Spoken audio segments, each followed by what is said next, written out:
Good afternoon and welcome to the Midday News. I am Kayode Adebayo. President Bola Tinubu has called for a sustained collaboration and cooperation meeting between Nigeria and South Africa to drive the development and progress of the African continent. He spoke as co-chairman at the 11th session of Nigeria and South Africa Binational Commission. Tinubu emphasized the shared responsibility of the two nations to lead Africa towards a brighter future, highlighting the long-standing ties between the two countries. He noted that successive governments in Nigeria and South Africa have consistently recognized the importance of their partnership. President Tinubu stressed that the bond between the two nations is rooted not only in shared history but also in their key roles as African leaders. President Tinubu described the collaboration as a historical necessity and an obligation to the African people, underscoring its importance for addressing the continent's challenges and binding its potentials. Meanwhile, President Cyril Ramaphosa of South Africa has disclosed that his country will support the bid of Nigeria to become a member of the G20 club of the world's major economies. Ramaphosa gave the promise at the official launch of South Africa's presidency of the G20 in Cape Town a few minutes before he received President Tinubu and Tinhuyu's to co-chair the 11th Binational Commission between Nigeria and South Africa in Cape Town. Tinubu's Special Advisor on Information and Strategy, Bayo Onanuga, revealed this in a statement titled South Africa Highs Nigeria's Lithium for Electric Vehicle Revolution Backs Nigeria Bid to join G20.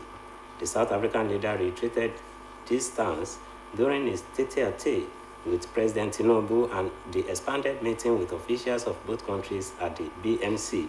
The G20, or Group of 20, is a premier international forum for economic cooperation, bringing together the world's major advanced and emerging economies. The group addresses critical global issues including economic growth, financial stability, climate change, sustainable development, and trade. G20 summits are attended by heads of state, finance ministers, and central bank governors, fostering dialogue and coordinated action while the presidency rotates annually among its members, with the host country setting the agenda and priority for the year. Following the controversy trailing the tax reform bills, President Bola Tinubu has directed the Ministry of Justice to work closely with the National Assembly to address the concerns raised by Nigerians. The president, who is in South Africa, handed down the review order as some northern youths stormed the National Assembly in support of the bills. The bills, the Nigerian Tax Bill 2024, the Nigerian Tax Administration Bill, the Nigerian Revenue Service Establishment Bill, and the Joint Revenue Board Establishment Bill have generated hot debates and contention across the country, with northern governors and lawmakers opposed to their passage. Critics argue that the reforms could disrupt the balance of fiscal federalism, potentially centralizing tax authority and diminishing state revenues. However, in a move to assuage the high emotion over the reform bills, Tinubu directed the Federal Ministry of Justice and relevant officials who worked on the draft to collaborate with the National Assembly to address all genuine concerns before the bills are passed. President of Nigeria Economic Society, Professor Adeleke, President of Nigeria Association of Macroeconomic Modelers, Professor Philip Adeleke, and a former Director General of Nigerian Institute of Social and Economic Research, Professor Adeleke, have called on the federal government to integrate local experts into policy-making processes. They emphasized the need for Nigerian professionals to review the recommendations of foreign experts and institutions, urging the government to avoid over-reliance on bodies such as the International Monetary Fund and the World Bank. Speaking at the third annual Hybrid NAM International Conference in Ibadan, themed Macroeconomic Modeling and Data Science for Socio-Economic Development, Professor Adeleke highlighted the importance of engaging Nigerian economic associations and experts in the formulation of policies to ensure they align with the country's socio-economic realities. On his part, Professor Adeleke, who is of African Center for Shared Development Capacity Building, Ibadan, said government needed to do more in terms of using models in decision-making and involvement of local macroeconomic modelers.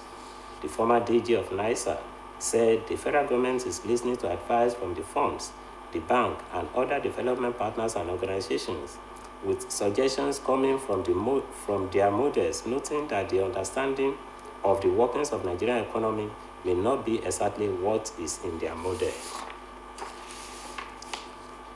The immediate past governor of Central Bank of Nigeria, Governor Emefiele, has been linked to the massive Abuja property with 753 duplexes and other apartments located in the cadastral zone area of the capital city by the court papers filed by the Economic and Financial Crimes Commission.